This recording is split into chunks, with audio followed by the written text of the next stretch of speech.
If your car feels weak, burns more fuel, hesitates when you accelerate, or randomly throws a check engine light, I want you to listen carefully. Your engine might be perfectly healthy. Your transmission might be fine, and you might be one dirty sensor away from a $2,000 misdiagnosis. I've seen engines torn apart, injectors replaced, and transmissions blamed, when the real problem was a $50 sensor that nobody ever cleaned. Worse than that, most drivers make it fail faster without realizing it. Today I'll show you the car sensor that fails more than any other. Why manufacturers expect it to be cleaned, but never say it clearly. How it quietly ruins fuel economy, power, and engine life. And the one cleaning mistake that permanently kills it. Stay until the end, because the final detail explains why so many shops replace this sensor instead of fixing it, and why drivers keep paying for it. Why modern cars depend on sensors more than engines. Let's start with a reality check.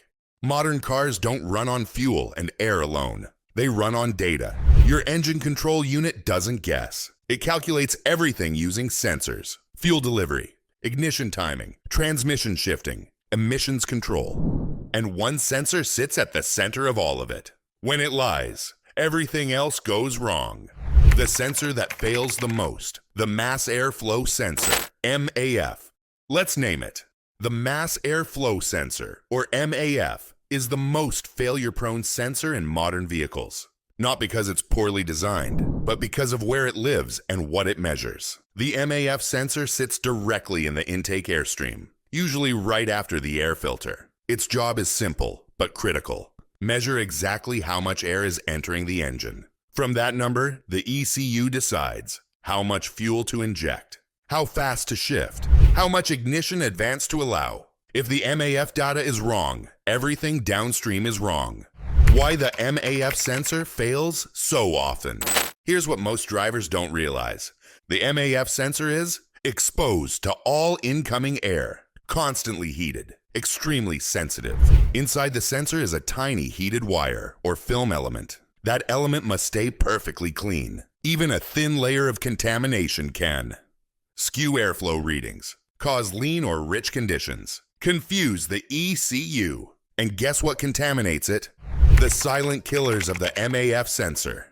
This is where the damage really starts. 1. Oil from oiled air filters. High-flow oiled filters are one of the biggest MAF killers. Excess oil mist coats the sensor element, insulates it from airflow, causes false readings. The engine still runs, but badly.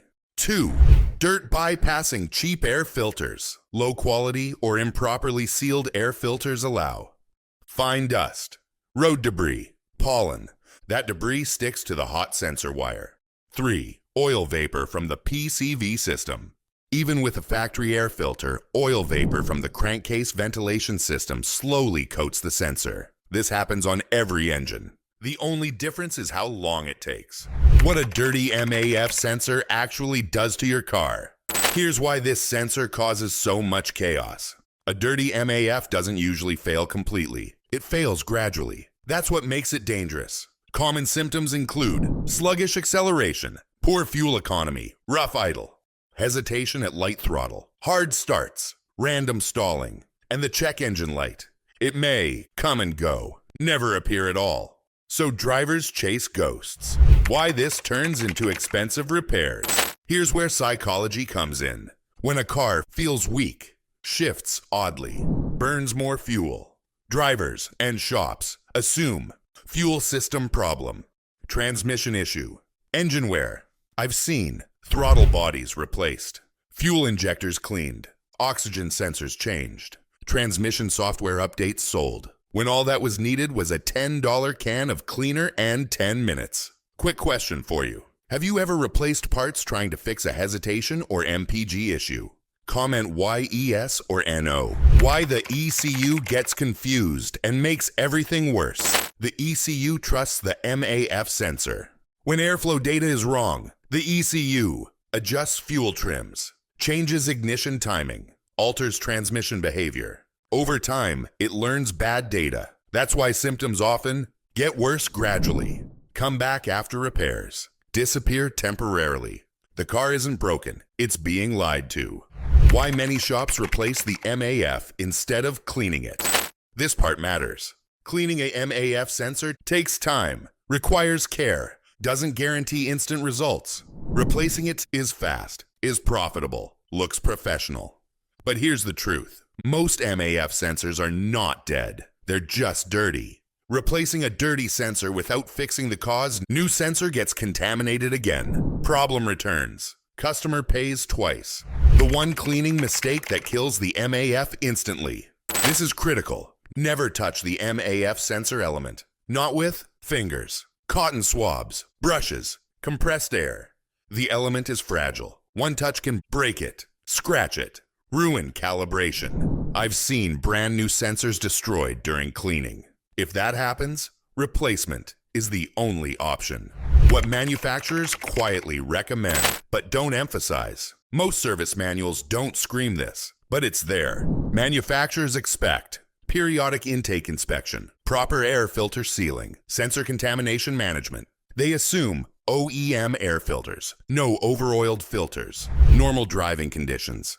Once reality doesn't match that assumption, the sensor suffers.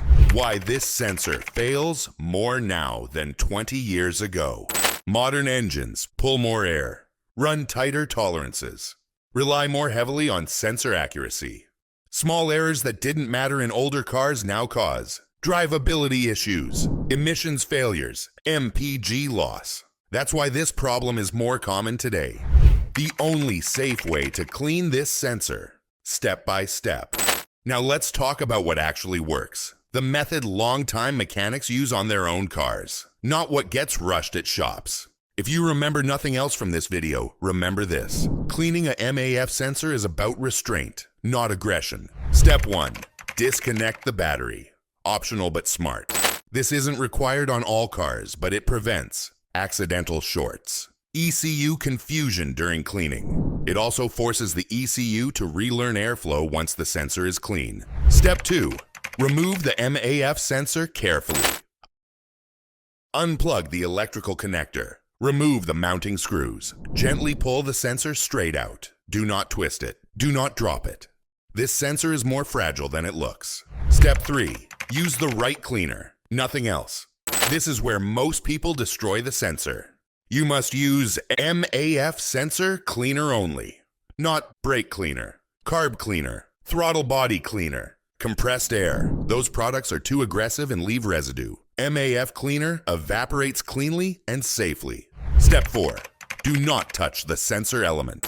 This deserves repeating. Inside the MAF is a tiny heated wire or a thin film sensor. If you touch it, calibration is ruined. The sensor is permanently damaged. Cleaning means spraying only. Hold the can several inches away and let the cleaner do the work. No wiping, no brushing, no shaking debris loose. Step 5.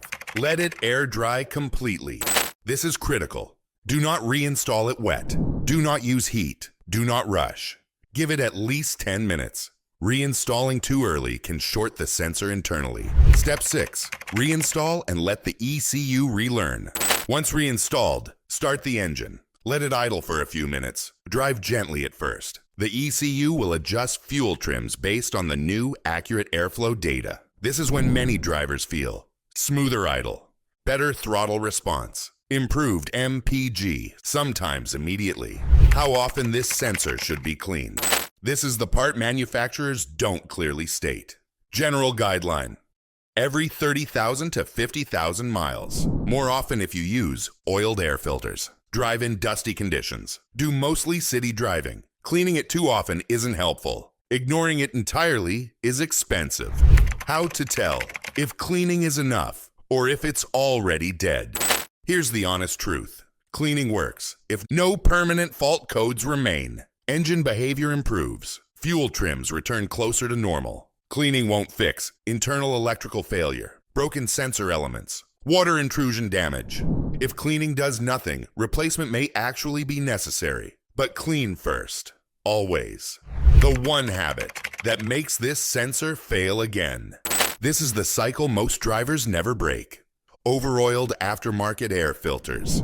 Even when installed correctly, they release oil mist. Slowly coat the sensor. Undo your cleaning work. Many professional mechanics avoid them entirely on modern engines.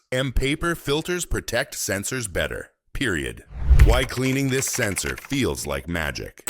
Because it fixes data, not parts. When airflow data is corrected, fuel delivery normalizes, ignition timing stabilizes, transmission behavior improves, emission systems calm down. One clean sensor can fix hesitation, poor MPG, rough idle, random drivability issues. That's why this sensor gets blamed for so many unrelated problems. The real money-saving truth. Replacing parts before cleaning this sensor is backwards. I've seen $800 throttle bodies replaced, $1,200 oxygen sensors installed, $3,000 transmissions blamed, all because the ECU was working with bad airflow data. A dirty MAF sensor can make a healthy engine look broken. Why shops don't emphasize this? Because cleaning doesn't pay much. Replacement is faster. Customers expect new parts. But experienced mechanics know, clean first, replace last. Final reality check. The MAF sensor doesn't fail because it's weak. It fails because it's ignored. It's contaminated. It's misunderstood. Drivers who clean it save money, avoid misdiagnosis, restore performance. Drivers who don't replace parts they never needed. Be honest. Have you ever cleaned your MAF sensor before today? Yes. Number. I didn't even know this existed. Comment below. Your answer might help another driver avoid a costly mistake. If this video helped you, share it with someone chasing a check engine light right now.